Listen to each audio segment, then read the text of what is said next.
Hello, नमस्कार दोस्तों एक बार फिर से आपका मेरे YouTube चैनल पर स्वागत है। दोस्तों हम लोग ट्रांसफार्मर के बारे में पढ़ रहे हैं और आज हम लोग ट्रांसफार्मर के बारे में देखेंगे। हमारा कंजर्वेटर क्या होता है ट्रांसफार्मर में, ब्रीदर क्या होता है और बुखोल्ज रिले क्या होता है। ये आज का हमारा 3 टॉपिक है। इसके बारे में हम लोग आज चर्चा करने वाले हैं और सारी बातों को अच्छे से डिस्कस भी करेंगे। तो आइए इन सभी बातों को समझने से पहले हम लोग एक ऑर्डिनरी ट्रांसफार्मर जो होता है, जो प्रयोग में लाया जाता है, उसका एक सिंपल सा डायग्राम बनाते हैं और उसके साथ जो है हम लोग इन भागों को देखते हैं और फिर इसका काम भी समझेंगे। तो देखिए, सबसे पहले मैं आपको एक ट्रांसफार्मर बता दूं दोस्तों। तो ट्रांसफार्मर में आप जानते हैं कि ट्रांसफार्मर का जो मेन भाग होता है उसका ये टैंक होता है। ये ट्रांसफार्मर का आपका क्या हो गया, टैंक है, ट्रांसफार्मर का टैंक है। और इसी टैंक से हमारा ये क्या होता है, रेडिएटर होता है। दोनों तरफ हम लोग रेडिएटर की स्थिति को दिखाने वाले हैं। यह हमारा क्या हो गया, रेडिएटर हो गया, यह आपका रेडिएटर है। दोस्तों इस टैंक के ऊपर ट्रांसफार्मर का एक और पार्ट लगा होता है, कुछ इस तरह से आप देखे होंगे। इसको हम लोग क्या कहते हैं, कंजर्वेटर कहते हैं, कंजर्वेटर कहते हैं। यह आपका क्या है, कंजर्वेटर है। यह इसको कंजर्वेटर को आधार करने के लिए स्टैंड होता है, यह आपका कंजर्वेटर होता है। और ये टैंक में आपका क्या होता है, इसी में हमारा कोर होता है और इसी कोर पर हम लोग क्या करते हैं, बाइंडिंग करने वाले होते हैं। दोस्तों ये आपका कोर होता है और इसी कोर पर हम लोग क्या करते हैं, बाइंडिंग करते हैं। और यहीं से क्या होता है, ट्रांसफार्मर में एक युक्ति लगी होती है, एक प्रोटेक्टिंग युक्ति लगी होती है, जिसको हम लोग क्या कहते हैं, ब्रीदर कहते हैं। यह आपका क्या है, ब्रीदर है। तो इसमें आपका कंजर्वेटर की स्थिति आपको यहाँ पर पता लग रही है, आपका ब्रीदर यहाँ पर है। और ये जो कंजर्वेटर और जो मेन टैंक है, इसको जोड़ने के लिए दोस्तों ट्रांसफार्मर में यहाँ पर एक पाइप लगी होती है और इसी पाइप में एक रिले हम लोग प्रयोग में लाते हैं, जिसको हम लोग क्या कहते हैं, बुखोल्ज रिले।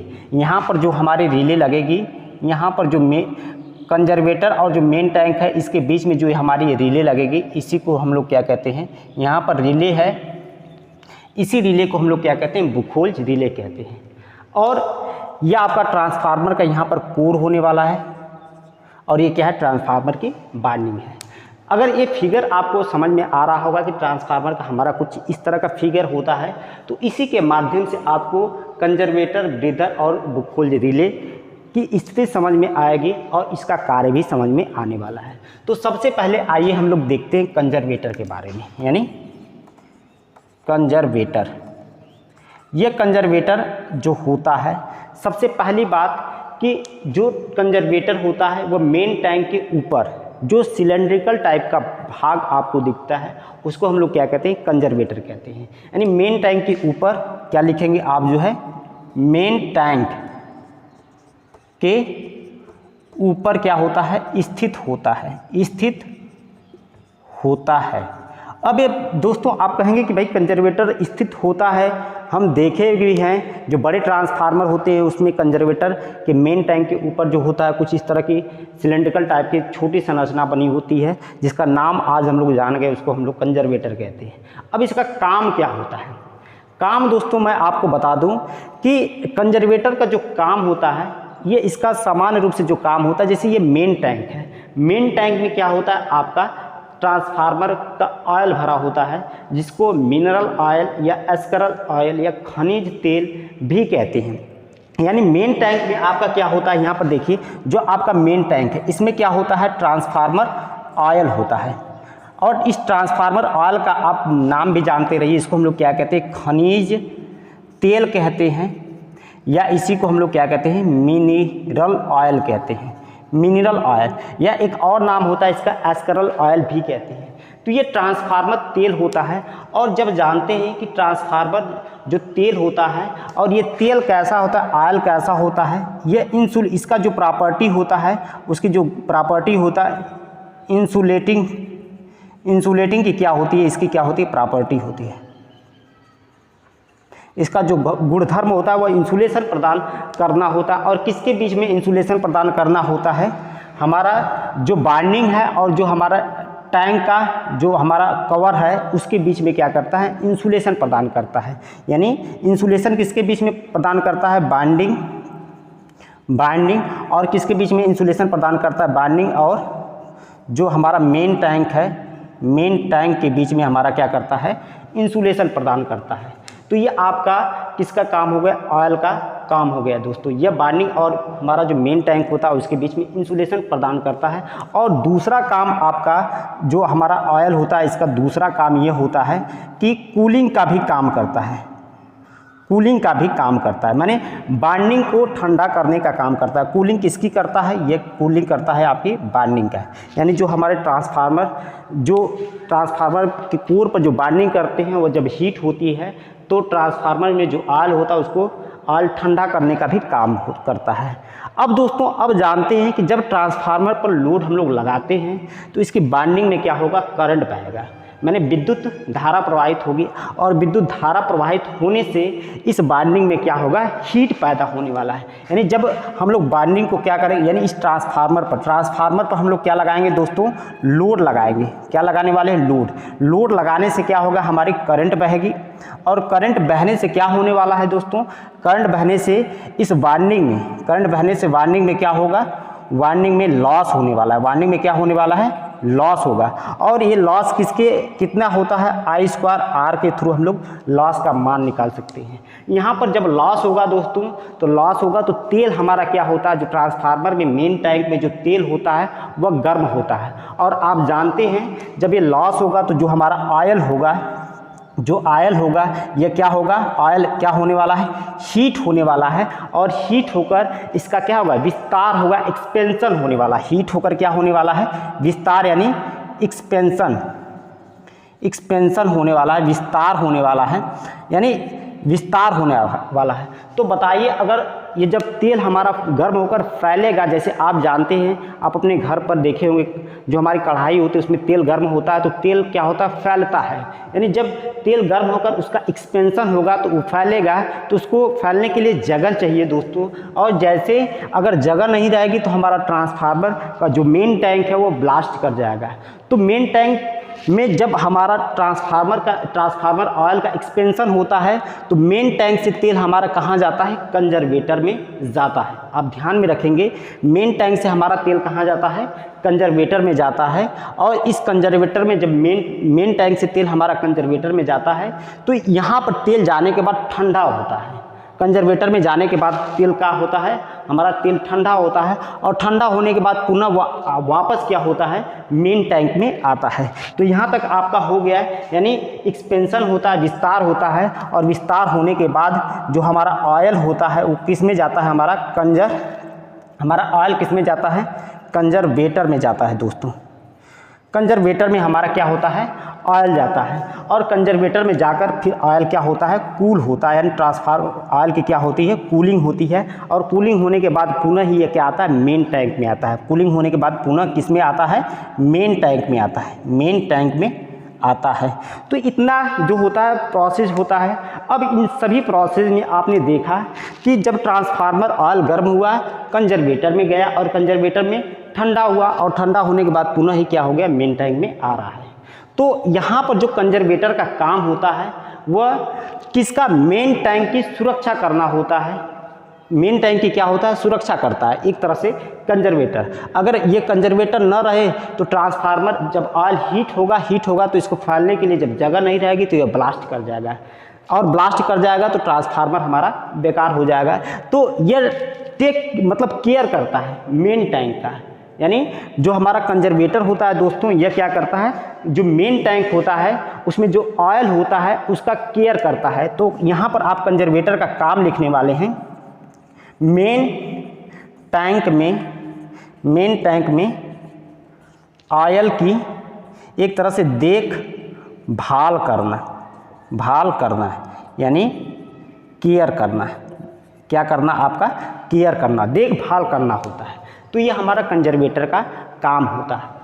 तो इतनी चीज़ें आपको कंजर्वेटर के बारे में जानकारी होनी चाहिए कि कंजर्वेटर जो होता है वह मेन टैंक के ऊपर स्थित होता है। और मेन टैंक के ऊपर जो कंजर्वेटर स्थित होता है और इसमें इसका काम जो होता है ट्रांसफार्मर का जो मेन टैंक है उसमें जो ऑयल होता है या मेन टैंक की देखभाल करना। यानी मेन टैंक में जैसे ही हमारा तेल का एक्सपेंशन होता है, तेल का विस्तार होता है, हमारा जो ऑयल है वह मेन टैंक से कंजर्वेटर में जाता है। और जब यहाँ पर मेन टैंक में ऑयल हमारा कम हो जाए तो कंजर्वेटर से हमारा तेल जो होता है वह मेन टैंक में भी आता है। इतनी जानकारी आपको कंजर्वेटर के बारे में थी। अब दोस्तों अब देखिए मेन टैंक से जो कंजर्वेटर में तेल जाने के लिए एक पाइप होती है जिसको वेंट पाइप कहते हैं। यहाँ पर जो हमने पाइप प्रयोग में लाया इसी पाइप को हम लोग क्या कहते हैं, वेंट पाइप कहते हैं। और इसी पाइप में एक रिले होती है जिसको हम लोग क्या कहते हैं, वुखोल रिले कहते हैं। तो इसके बारे में भी अभी थोड़ी जानकारी मैं आपको दूंगा, लेकिन तो उसके पहले हम लोग यहाँ पर देख लेते हैं ब्रीथर जिसको हम लोग हिंदी में कहते हैं, इंग्लिश में ब्रीदर कहते हैं। इसका काम क्या होता है, तो आइए ब्रीदर हम लोग देखते हैं। यहाँ पर देखिए ब्रीदर की स्थिति को यहाँ पर दिखाया गया। ब्रीदर यहाँ पर आपको ब्रीदर दिखाया गया है। मेन टैंक से किसका कनेक्शन होता है, ब्रीदर का होता है। यानी ब्रीदर के बारे में अगर आप कुछ लिखें तो ब्रीदर का कनेक्शन किससे होता है, इसका संबंध किससे होता है, मेन टैंक से होता है, टैंक से होता है। ब्रीदर का संबंध किससे होता है भाई, पहली बात कि इसका संबंध किससे होता है, मेन टैंक से होता है। दूसरी जानकारी, इस ब्रीदर में क्या होता है, ब्रीदर में सिलिका जेल, एक तरह से आप इस तरह से लिख सकते हैं, सिलिका जेल भरा होता है। सिलिका जेल क्या होता है, भरा होता है। अब ये ब्रीदर का काम क्या होता है, ब्रीदर का काम जो होता है दोस्तों, इस मेन टैंक में जो ऑयल है उसकी केयर करना, उसकी देखभाल करना, ये हमारा ब्रीदर का काम होता है। तो आप कहेंगे कि ब्रीदर कैसे इसकी देखभाल करेगा, कोई आदमी तो है नहीं कि यहाँ पर बैठ के ड्यूटी देगा और देखभाल करेगा। तो दोस्तों ये ब्रीदर जो होता है इसमें क्या होता है, एक तरह से इसको हम लोग ट्रांसफार्मर की नोज या नाक भी कहते हैं। यानी इस ब्रीदर को हम लोग क्या कहते हैं, ट्रांसफार्मर की नोज, यानी ट्रांसफार्मर के हम लोग क्या कहते हैं, नोज कहते हैं, नाक कहते हैं। और नाक क्यों कहते हैं, क्योंकि जब ट्रांसफार्मर पर लोड बढ़ता है या घटता है, ट्रांसफार्मर पर जब भी लोड बढ़ता है या घटता है तो ट्रांसफार्मर एक तरह से क्या करता है, हम लोग कहते हैं कि सांस ले रहा है। लोड बढ़ने या घटने से उसमें ट्रांसफार्मर में हम लोग कहते हैं कि सांस ले रहा है। और जब सांस लेता है तो उसके अंदर हवा जाने के लिए एक ब्रीदर का प्रयोग किया जाता है। यानी बाहर से वायुमंडल से हमारे मेन टैंक के अंदर हवा जाने के लिए हम लोग हवा किस माध्यम से भेजते हैं, इसी ब्रीदर के माध्यम से भेजते हैं। अब हवा जब अंदर जाएगी दोस्तों तो हवा में मॉइस्चर होता है, नमी होता है। आप जानते हैं ठंडी के मौसम में, बरसात के मौसम में जो हवा होती है उसमें नमी या मॉइस्चर बहुत ज़्यादा होती है। ये नमी युक्त हवा जब हमारा इस मेन टैंक के अंदर जाएगी तो जो ऑयल होगा उसकी जो डाइलेक्ट्रिक स्ट्रेंथ होगी, जो उसकी वैद्युत सामर्थ्य होगा उसको कम कर देगा। यानी जो हमारा तेल होगा उसको ख़राब कर देगा। और जब तेल ख़राब हो जाएगा तो जो उसकी इंसुलेशन की प्रॉपर्टी है वह ख़त्म हो जाएगी और जो कूलिंग की जो उसकी प्रॉपर्टी वह समाप्त हो जाएगी। अब जो है यहाँ पर कूलिंग ना होने वाला है, ना सो इंसुलेशन प्रोवाइड होने वाला है। यानी अब बार्निंग जो है, बार्निंग हीट होकर गर्म होकर जल सकती है, ये सभी दिक्कतें आ सकती हैं। तो इसी समस्या को दूर करने के लिए जब हवा अंदर जाती है तो यहाँ पर एक हम लोग डिवाइस प्रयोग करते हैं, ब्रीदर। और ब्रीदर जो होती है, ब्रीदर से होकर हमारी हवा जाती है अंदर। और इसी ब्रीदर में हमारा क्या होता है, एक मटेरियल प्रयोग में लाया जाता है जिसका नाम होता है सिलिका जेल होता है, सिलिका जेल। अब ये सिलिका जेल का काम जो होता है, यह क्या होता है, सिलिका जेल का काम जो होता है दोस्तों, यानी जब बाहर से हवा ट्रांसफार्मर के अंदर जाएगी तो हवा में जो नमी होगी उसको क्या कर लेगा, सोख कर लेगा, अवशोषित कर लेगा। यानी हवा में जो नमी होगी वह क्या कर लेगा, सिलिका जेल का काम जो होता है हवा में नमी को अवशोषित करना, यह सिलिका जेल का काम होता है। दूसरा, सिलिका जेल के बारे में आप एक बात ध्यान में रखेंगे कि जब हमारा सिलिका जेल माने जो हमारा यह सिलिका जेल जो होता है यह खराब नहीं हुआ होता है तो इसका कलर ब्लू यानी बैगनी कलर का होता है। यानी सिलिका जेल जो होता है स्वस्थ अवस्था में, लिख सकते हैं स्वस्थ अवस्था में जो सिलिका जेल होता है इसका रंग यानी कलर जो होता है ब्लू यानी नीला टाइप का होता है। कैसा होता है? स्वस्थ अवस्था में इसका कलर कैसा होता है? ब्लू यानी नीला कलर का होता है। और जब हमारा सिलिका जेल क्या हो, ख़राब हो जाए, यानी जब इसमें मॉइस्चर के कंटेंट जो है आ जाए, तो इसको हम लोग, इसका जो कलर होता है वो पिंक हो जाता है। यानी जब यह ख़राब हो जाए, अस्वस्थ हो जाए, ख़राब हो जाने पर सिलिका जेल का जो कलर होगा, रंग होगा, वह कैसा हो जाएगा दोस्तों? पिंक हो जाएगा, यानी गुलाबी कलर का हो जाएगा। तो ये जानकारी आपको पिंक यानी सिलिका जेल के बारे में हो गई। अगर सिलिका जेल अगर आपका ख़राब हो गया तो इसको 150 से 200 डिग्री सेंटीग्रेड ताप पर हम लोग क्या करके गर्म करके इसमें जो मॉइस्चर के कंटेंट आ गए हैं इसको समाप्त करके पुनः ही हम लोग सिलिका जेल यानी सिलिका जेल जो होता है उसको प्रयोग में ला सकते हैं। तो यह आपका ब्रीदर हो गया है। ब्रीदर को हम लोग ट्रांसफार्मर की नाक भी कहते हैं। इसका संबंध मेन टैंक से होता है। दूसरी बात, इसमें सिलिका जेल भरा होता है और हवा में नमी को क्या करता है, इसका काम होता है अवशोषित करना है। इसमें एक पदार्थ भरा होता है सिलिका जेल, और ये स्वस्थ अवस्था में सिलिका जेल का जो रंग होता है वह ब्लू कलर का होता है। और जब ये सिलिका जेल नमी को अवशोषित कर ले तो इसका कलर कैसा हो जाता है? पिंक हो जाता है। और 150 से 200 डिग्री सेंटीग्रेड तक अगर हम लोग हीट करके गर्म कर दें सिलिका जेल को, तो इसमें जो नमी के कंटेंट हैं, जो नमी इसमें आ गई, अवशोषित कर लिया सिलिका जेल, ये समाप्त हो जाएगा और पुनः इसको हम लोग प्रयोग में ला सकते हैं। तो अब दूसरा हमारा ब्रीदर हो गया। तीसरी बात आपको एक और जानकारी मैं दे दूं बुखोल्ज रिले के बारे में। तो दोस्तों, जो हमारा मेन टैंक और जो कंजर्वेटर के बीच में एक पाइप होती है जिसको हम लोग क्या कहते हैं? Went pipe. यहाँ पर हम लोग लिखेंगे मेन, यहाँ पर बुखोल्ज रिले के बारे में हम लोग लिखेंगे, क्या लिखेंगे? मेन टैंक यानी मेन टैंक तथा कंजर्वेटर के बीच की जो पाइप होती है उसको क्या कहते हैं हम लोग? वेंट पाइप कहते हैं। वेंट WVENT वेंट पाइप कहते हैं उसको हम लोग, क्या कहते हैं? वेंट पाइप कहते हैं। और इसी वेंट पाइप में हमारे क्या होती है? एक रिले लगी होती है। इस रिले को हम लोग कहते हैं बुखोल्ज रिले। इसी रिले को हम लोग क्या कहते हैं? बुखोल्ज रिले कहते हैं। अब कहेंगे कि भाई इसका क्या काम है, बुखोल्ज रिले हमें क्यों लगाने की ज़रूरत पड़ी?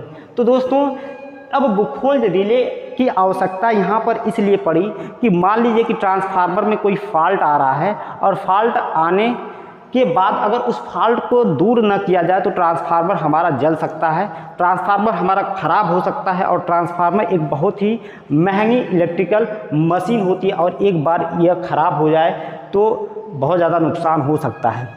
तो इसके प्रोटेक्टिंग के लिए बहुत सारे इक्विपमेंट हम लोग बाहर से लगाते हैं, लेकिन तो ट्रांसफार्मर के अंदर कोई फॉल्ट आए, उस फॉल्ट की जानकारी हमें किससे मिलती है? बुखोल्ज रिले से।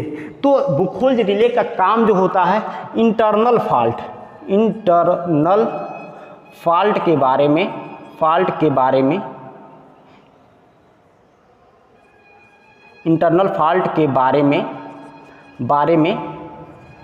जानकारी देना। बुखोल्ज रिले का काम होता है इंटरनल फॉल्ट के बारे में जानकारी देना। अब दूसरी बात, इंटरनल फॉल्ट जब भी होता है तो उसकी जानकारी हमें बुखोल्ज रिले से मिलती है। अगर हम कहें कि हल्का फॉल्ट जब आता है तो बुखोल्ज रिले का संबंध एक अलार्म सर्किट से होती है। बुखोल्ज रिले का कनेक्शन एक अलार्म परिपथ से होता है। अलार्म परिपथ बजता है और हमें क्या मिलता है? ये पता लगता है कि ट्रांसफार्मर के अंदर कोई फॉल्ट होने वाला है या फॉल्ट हो चुका है, और उसको हम लोग पुनः ही क्या कर देते हैं? उसका निरीक्षण करके दोष को या फॉल्ट को दूर करते हैं। तो हल्का फॉल्ट होने पर बुखोल्ज रिले क्या करता है? हल्का फॉल्ट होने पर क्या करता है भाई? अलार्म देता है। अलार्म देता है, यानी इसका संबंध एक अलार्म सर्किट से होता है। और ट्रांसफार्मर के अंदर जो है जब भी हल्का फॉल्ट होगा तो अलार्म बजेगा, और अलार्म बजेगा तो हमें सूचना मिलेगी, और जो भी हमारे इंजीनियर होंगे, जो भी हमारे इसके मैकेनिस्ट होंगे, वह इस फॉल्ट को क्या करेंगे? दूर करेंगे। दूसरा बात, हैवी फॉल्ट होने पर यह क्या कर देता है, स्वतः ही क्या कर देता है, ट्रांसफार्मर को परिपथ से या सर्किट से अलग कर देता है, अलग कर देता है।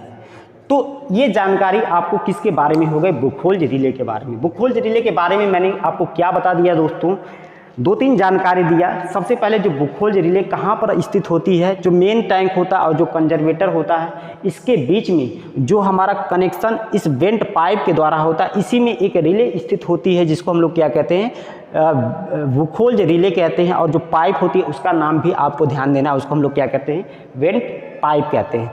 यहाँ पर बुखोल्ज रिले का जो काम होता है, यह ट्रांसफार्मर के इंटरनल फॉल्ट से सुरक्षा करना होता है। ट्रांसफार्मर की अंदरूनी जो प्रदोष होता है उससे सुरक्षा करना है। बाहरी प्रदोष के लिए तो बहुत सारे हम लोग प्रोटेक्टिंग इक्विपमेंट लगाते हैं, जैसे हम लोग लगाते हैं सर्किट ब्रेकर का प्रयोग करते हैं, हम लोग फ्यूज का प्रयोग करते हैं, हम लोग आइसोलेटर का प्रयोग करते हैं, बहुत सारे हम लोग बाहर से प्रोटेक्टिंग डिवाइस लगाते हैं। परंतु इसके अंदर अगर कोई फॉल्ट आए तो उसमें हम लोग क्या करते हैं, बुखोल्ज रिले का प्रयोग करते हैं। अब और बुखोल्ज रिले के बारे में 1-2 जानकारी मैं बता दूं दोस्तों। तो जो बुखोल्ज रिले होता है, यह एक जो होता है ऑयल कूल्ड ट्रांसफार्मर में ही प्रयोग किया जाता है, जिसमें ऑयल भरा होता है, यानी जिसमें ऑयल भरा होता है उसी में हम लोग क्या करते हैं, इस रिले का प्रयोग करते हैं। यानी ऑयल कूल्ड ट्रांसफार्मर में जो ऑयल से ठंडा होने वाले ट्रांसफार्मर होते हैं उसी में हम लोग क्या करते हैं, इसका प्रयोग करते हैं। और ये जानकारी और इसके बारे में आप जान सकते हैं कि यह एक बुखोल्ज रिले गैस ऑपरेटेड डिवाइस है। कैसी डिवाइस है, गैस ऑपरेटेड। कहेंगे कि आप इसमें गैस कहाँ से आ गई।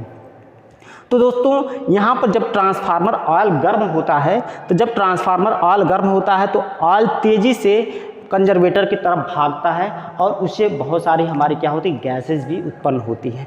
इसलिए हम लोग क्या कहते हैं, इसको गैस ऑपरेटेड डिवाइस होती है। इसी गैस के प्रेशर से इस बुखोल्ज रिले के जो कनेक्शन होते हैं वो आपस में सटते और जुड़ते हैं इसके गैस के प्रेशर से। तो इसलिए इसको हम लोग क्या कहते हैं, गैस ऑपरेटेड डिवाइस भी कहते हैं। तो इतनी जानकारी आपको बुखोल्ज रिले के बारे में मैंने बता दिया। समांतर बुखोल्ज रिले जो होता है वह हैवी ट्रांसफार्मर जो कि 200 MVA से अधिक लोड के ट्रांसफार्मर होते हैं, 200 MVA से अधिक कैपेसिटी के जो हमारे ट्रांसफार्मर होते हैं उसमें ही हम लोग बुखोल्ज रिले का प्रयोग करते हैं। छोटे ट्रांसफार्मर में बुखोल्ज रिले का प्रयोग नहीं किया जाता है। तो दोस्तों आज मैंने आपको बताया कंजर्वेटर के बारे में, ब्रीदर के बारे में और बुखोल्ज रिले के बारे में। एक बार और आप सुन सकते हैं। जो हमारा कंजर्वेटर होता है वह हमारा मेन टैंक में जो ऑयल होता है उसकी केयर करता है, उसकी सुरक्षा करता है। यानी मेन टैंक से हमारा तेल कंजर्वेटर में जाता है और वहाँ पर ठंडा होने के बाद हमारा तेल कहाँ आता है, मेन टैंक में आता है। यह हमारा कंजर्वेटर हो गया। दूसरा बात, जो हमारा ब्रीदर होता है, जब ट्रांसफार्मर पर लोड बढ़ता या घटता है तो ट्रांसफार्मर सांस लेता है, ट्रांसफार्मर के अंदर हवा जाती है और वो हवा में नमी होती है। तो उस नमी को दूर करने के लिए जिस डिवाइस का हम लोग प्रयोग करते हैं उसको ब्रीदर कहते हैं। ब्रीदर में एक मटेरियल भरा होता है जिसको सिलिका जेल कहते हैं। सिलिका जेल का काम जो होता है बाहर कि हवा में जो नमी हो उसको अवशोषित करना, और बाहर की हवा में जब नमी को अवशोषित करेगा, अवशोषित कर लेने पर इसका जो कलर होगा वह क्या होगा, पिंक कलर का हो जाएगा। और जब ये ये पूरी तरह से स्वस्थ अवस्था में रहेगा तो इसका कलर क्या होगा, ब्लू यानी नीला कलर का होगा। अगर ये ख़राब हो गया तो इसको 150 से 200 डिग्री सेंटीग्रेड ताप तक गर्म करके हम पुनः इसको हम लोग क्या कर सकते हैं, यूज में ला सकते हैं। उसके बाद दोस्तों यहाँ पर एक लिख सकते हैं, देखिए रेडिएटर। रेडिएटर जो होता है, रेडिएटर का काम भी ट्रांसफार्मर में जो होता है यह एक तरह से कूलिंग करने का काम आता है। इसमें क्या होता है, जो ट्रांसफार्मर में बाहरी भाग निकले होते हैं, मेन टैंक से जुड़े होते हैं, इसमें भी क्या होता है, तेल बाहर जाता है और हवा की झोंकों के संपर्क में जब हमारा इस रेडिएटर के अंदर जो तेल होता है वो आता है तो वो ठंडा होता है, और ठंडा होने के बाद पुनः ही हमारा क्या होता है, मेन टैंक में जाता है। तो ये रेडिएटर होता है। और जो हमारा मेन टैंक होता है दोस्तों, ये हमारा मेन टैंक होता है। जो टैंक होता है जिसको हम लोग क्या कहते हैं, मेन टैंक कहते हैं। यह एक तरह से माइल्ड स्टील का बना होता है, नर्म लोहा का बना होता है। इसको भी आप जानते रहिए। यह कोर होता है। कोर को हम लोग सिलिकॉन स्टील या CRGO का बनाते हैं। कोर में एक लॉस होता है जिसको हम लोग कोर लॉस या आयरन लॉस, जिसको मैग्नेटिक लॉस या फिक्स्ड लॉस भी कहते हैं। इस लॉस को कम करने के लिए हम लोग ट्रांसफार्मर के कोर को क्या बनाते हैं, लेमिनेटेड बनाते हैं। यानी लेमिनेटेड का मतलब पतली पतली पत्तियों का बनाते हैं। और इस कोर को सिलिकॉन स्टील या हम लोग CRGO यानी cold rolled grain oriented steel का बनाते हैं। इसमें सैथिल हानिया या हिस्टेरिसिस लॉस को कम करने के लिए। तो ये वीडियो लेक्चर अगर आपको समझ में आए, पसंद आए दोस्तों, तो अपने दोस्तों में इसको शेयर कर दीजिएगा। मेरे YouTube चैनल को लाइक और सब्सक्राइब कर दीजिएगा। वीडियो देखने के लिए आपका बहुत बहुत धन्यवाद। Thank you.